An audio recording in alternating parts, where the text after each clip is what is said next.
Desde cualquier dispositivo y en cualquier plataforma, recibe las notificaciones de Radio 13 Digital. Venos y escúchanos en Facebook, YouTube y Dailymotion de Radio 13 Digital. Dale me gusta a nuestro perfil, síganos y activa las notificaciones de las publicaciones y video para que te lleguen las alertas de los programas que están al aire.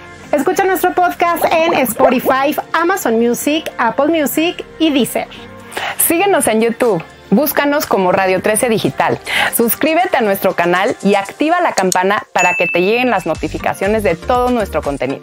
Visita nuestra página web www.radio13.mx. Radio 13 Digital, programación consciente.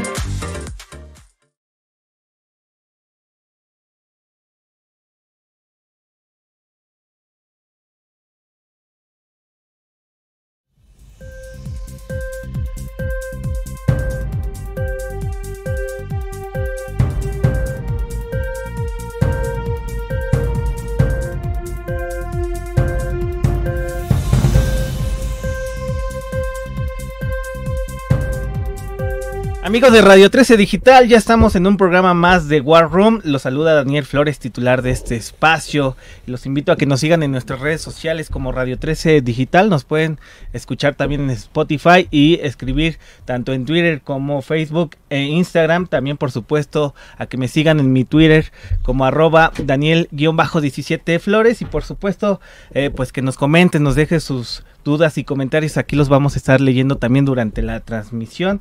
Hoy tenemos a unos super invitados que ya nos hacía falta que nos visitaran, que nos vienen a presentar un tema que cimbró al país, a la vida pública también, y que marcó un precedente también en la investigación periodística.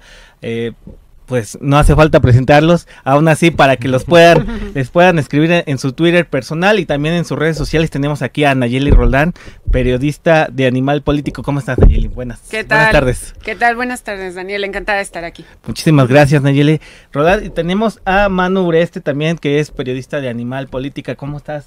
Político ya. Muy bien, muchas gracias, buenas tardes y un gusto estar aquí contigo y tu auditorio. Muchísimas gracias, Manu. Naye, pues nos vienen a presentar este libro que también, para que nos puedan comentar, hizo un boom cuando salió La estafa maestra. Creo que todos leímos esa parte, conocimos también parte de la investigación, tuve oportunidad de saber el proceso. Sí. ¿Qué es lo que vienen a presentar ahora? Sobre todo porque pues todavía sigue generando, hoy tenemos el tema de Enrique Peña Nieto. Así es. Y bueno, pues ¿qué es lo que nos presentan con esta nueva edición? Claro. Muchísimas gracias, Daniel. Bueno, pues este es un nuevo libro completamente, es una nueva investigación, pero sí parte de La estafa maestra que publicamos en 2017, que fue un programa, un reportaje periodístico que hicimos en Animal Político y Mexicanos contra la Corrupción, que en Animal Político pues somos Manu y yo, y en Mexicanos estaba Miriam Castillo, ¿no? En la investigación original. Y este libro lo que tiene, bueno, y hay que recordarle un poco al auditorio qué significa la estafa maestra, claro, que es un mecanismo de corrupción en el que 11 dependencias de gobierno hicieron convenios con 8 universidades públicas para supuestamente hacer servicios que nada tenían que ver con la academia, y que a su vez las universidades contrataron a empresas. Nosotros lo que descubrimos es que esas empresas eran fantasma y por lo tanto el dinero público desapareció, ¿no? En esas empresas. Ese fue el reportaje original. Lo que tiene este libro es una investigación posterior a eso, ¿no? Los 4 años siguientes a la publicación de La estafa maestra, Manu y yo le hemos dado seguimiento al tema en diferentes ámbitos. Uno, el juicio de Rosario Robles, todo lo que ha pasado con ella. La única detenida hasta el momento, ¿no? La única detenida, exacto, exsecretaria de Estado. Pero también conseguimos fuentes de primer nivel, Daniel. Hicimos decenas de entrevistas con personas que estuvieron en el gobierno, exsecretarios de Estado, incluso exfuncionarios de las universidades públicas, y ellos nos relataron cómo se hizo el fraude, ¿no? Y quiénes participaron, cómo lo hacían, porque eso no lo pudimos responder en la publicación original. Es decir, ¿no? ya aceptaron cómo se hizo todo este entramado de corrupción. Exactamente. Y entonces, con esta recopilación de fuentes, 50 horas de entrevistas, revisión de cientos de documentos, pudimos recrear como ciertas escenas, ¿no? Ciertos momentos, ciertas reuniones entre funcionarios públicos, funcionarios de las universidades, y por eso es que también este libro está narrado más como un thriller político, ¿no? O sea, completamente, porque parecería que es ficción, pero nada está inventado. Para recrear una escena tuvimos que entrevistar a mucha gente que nos describiera, ¿no? Las oficinas, el ambiente, a las demás personas, etcétera, para que el lector prácticamente pudiera estar allí, ¿no? Que pudiera estar en las oficinas, en los lugares donde se hizo el fraude, en Los Pinos, en diferentes dependencias, y pues esta es parte, digamos, como de las cosas novedosas o de la investigación adicional que trae este libro. Buenísimo, Nayeli. Ya pasaron 5 años, si no me equivoco. 4 años. Uh-huh. Se ha hablado mucho, han salido auditorías, han salido, bueno, el tema de Rosario es un punto y aparte, yo creo, porque pareciera que en este gobierno hay algo ahí con ella. Manu, el tema de que cuando sale este reportaje marca un antes y un después, sobre todo como lo comenta Nayeli. ¿Qué sigue ahora? ¿Qué es lo que buscan con este libro? Sobre todo, pues, estamos hablando de una administración diferente y, bueno, la idea era que no se repitiera, pues, este entramado de corrupción. ¿Cómo lo ven ahora a 4 años de 4 años.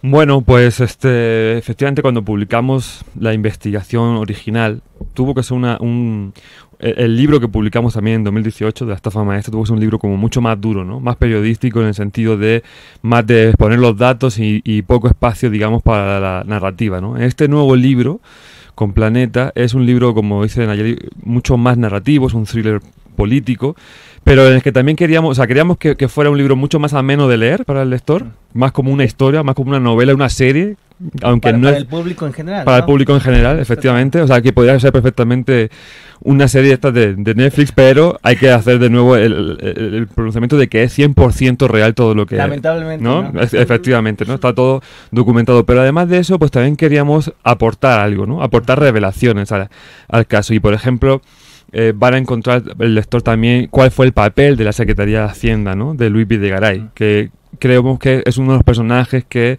nos preguntamos mucho, igual que todos los mexicanos, ¿no? ¿Por qué en este caso no se llegó a investigar nada, ¿no? No pasó absolutamente nada con él. Hasta la fecha.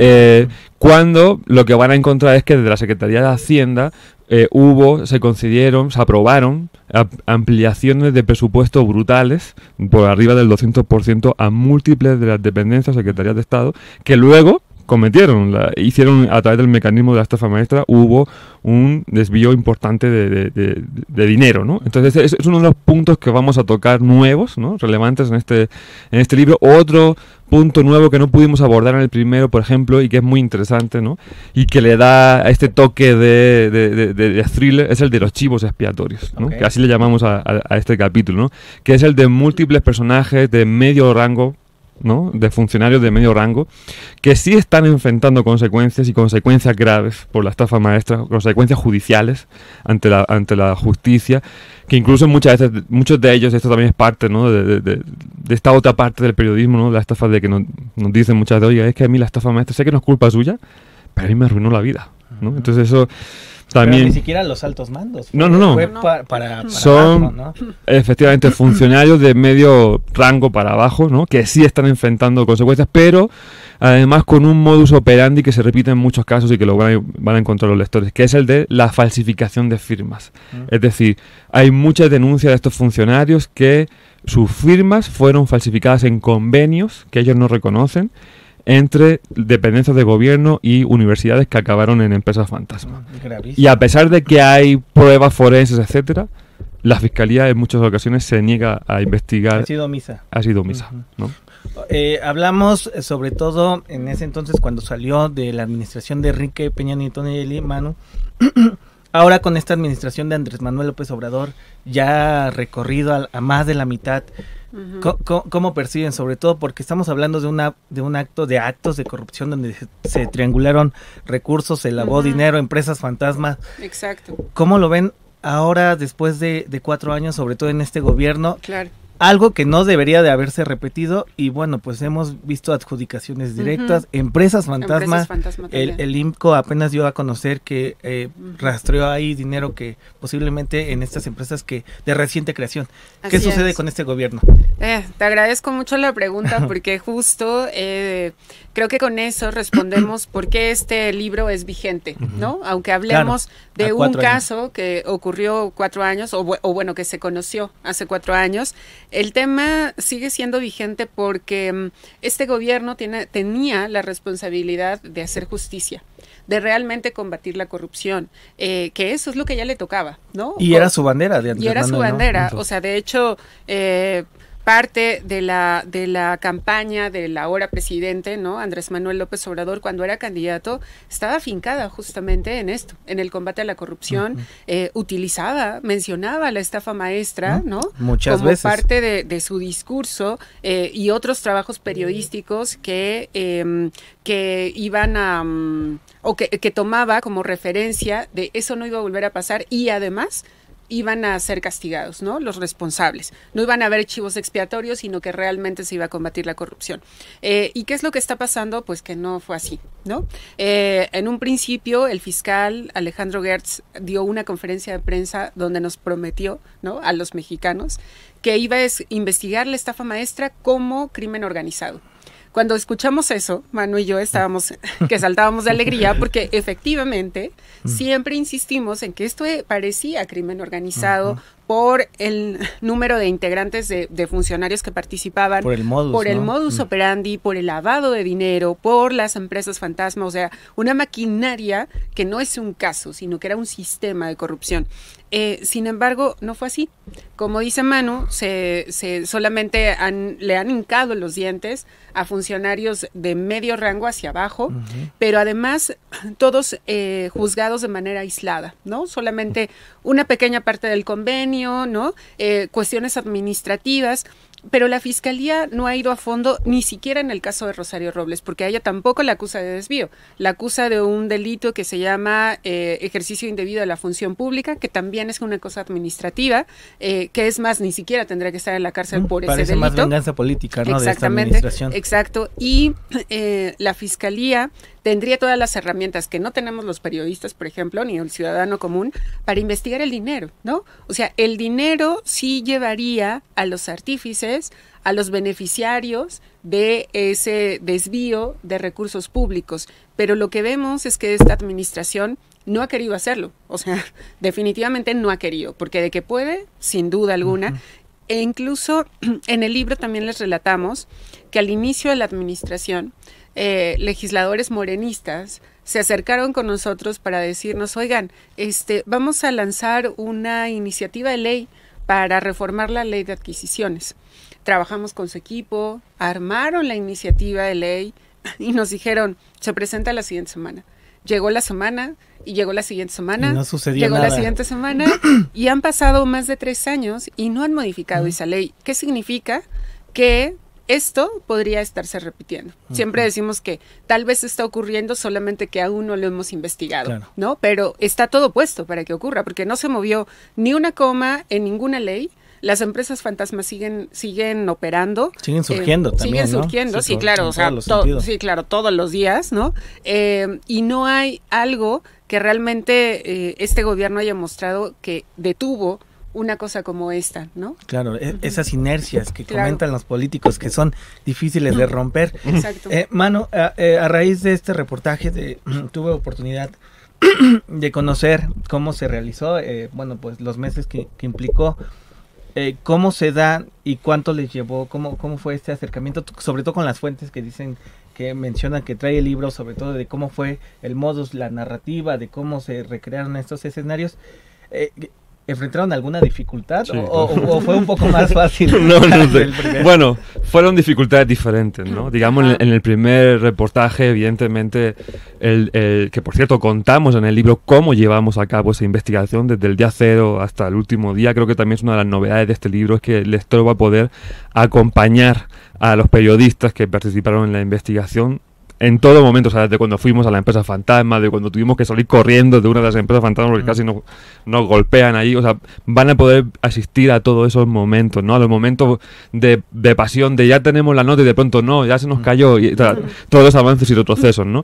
Eso se expone en el libro y eso fue parte, digamos, de la primera investigación. Para este nuevo libro, precisamente, la editorial Planeta también nos planteaba eso, oigan, queremos verlos, o sea, queremos que el lector sienta que es investigar uno de los mayores casos de corrupción Claro. en el México moderno, ¿no? Entonces por eso también lo contaba. Y luego la otra gran dificultad que tuvo este libro, que también nos llevó como un año aproximadamente, fue precisamente, vamos a contar algo nuevo, ¿no? Por ejemplo, vamos a documentar cómo era el desfiladero de rectores de universidades por los oscuros despachos del poder, ¿no? Donde les proponían el modelo de la estafa maestra. Para hacer eso, que se dice muy rápido, pues tuvimos que picar mucha piedra para conseguir fuentes que estuvieran de alguna forma presentes en ese momento y que accedieran a contarnos la historia, ¿no?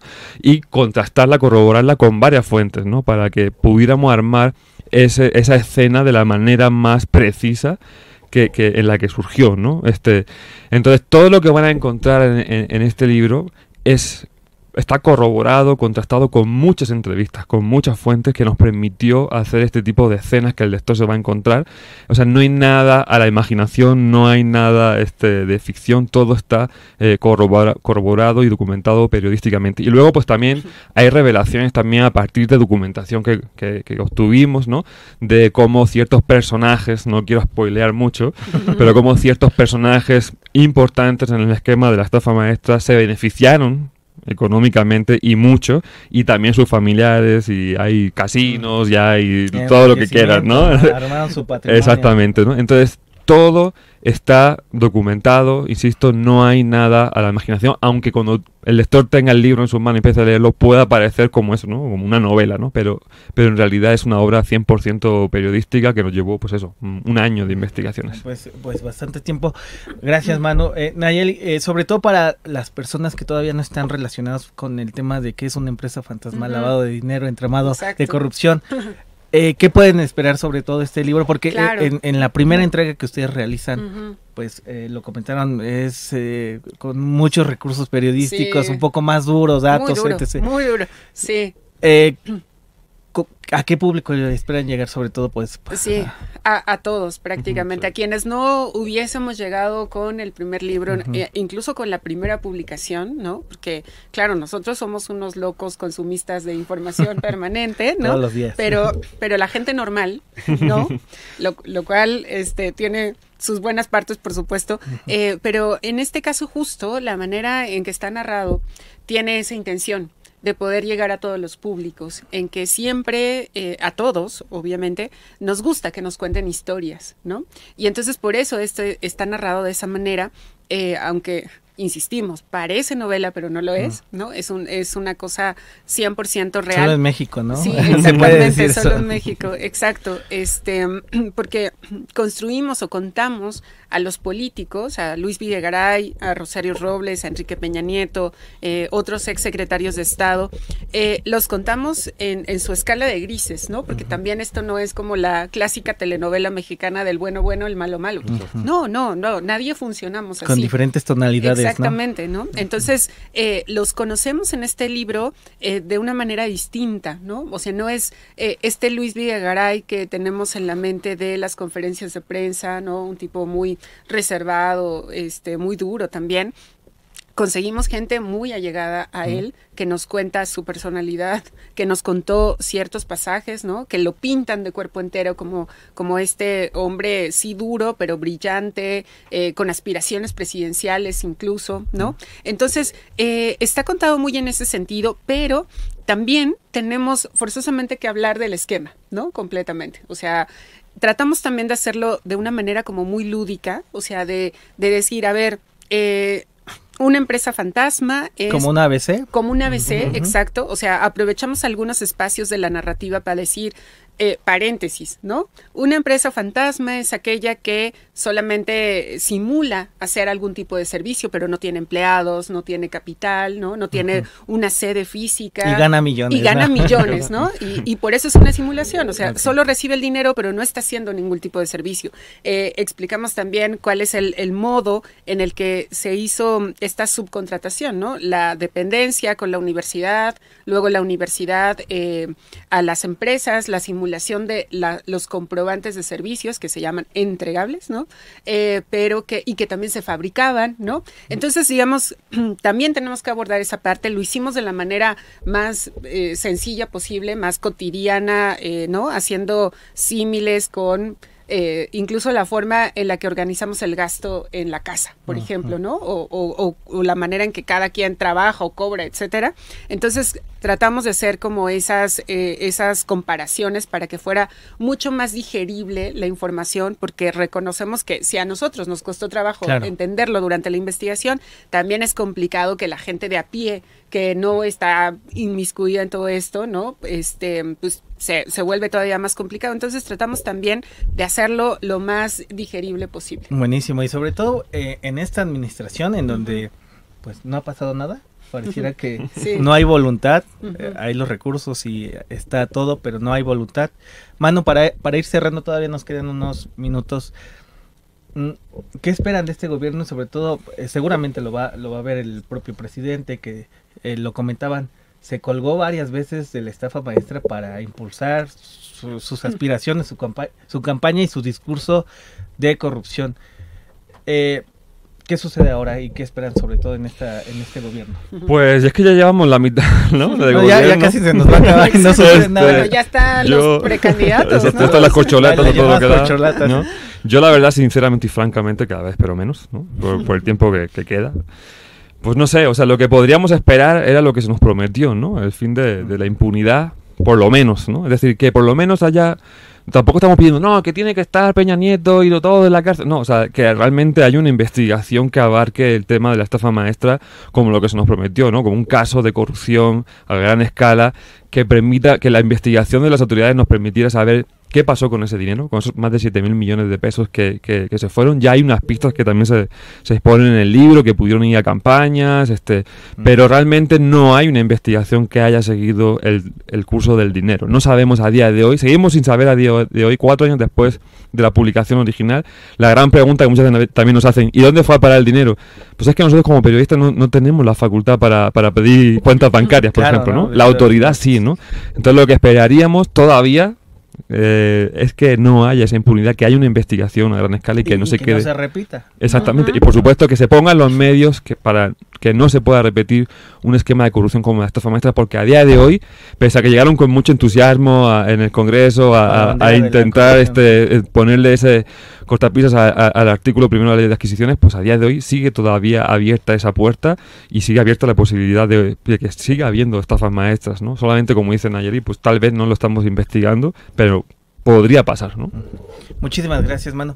Nayeli, para despedirnos, ¿algún comentario final para cerrar? Y bueno, también comentarles que ya el libro también está en venta. Ya está disponible en todas las librerías del país, en formato electrónico también, en audiolibro incluso, para aquellos que les gusta más bien que les cuenten las historias al oído, literalmente, también ya está disponible. Y bueno, pues por último, Daniel, a mí me gustaría pues invitar a tu auditorio a que leyera este libro, porque es importante que como ciudadanos, como mexicanos, uno, tengamos memoria, ¿no? O sea, que este caso no lo dejemos en el olvido. 2, que sepamos que este gobierno también tiene una cuenta pendiente, ¿no? Con todos nosotros, que el combate a la corrupción, aunque digan que ya se acabó, pues no se acaba con decretos, ¿no? Por decreto o por repetirlo todos los días. Aquí está la prueba viviente de que no se ha combatido la corrupción.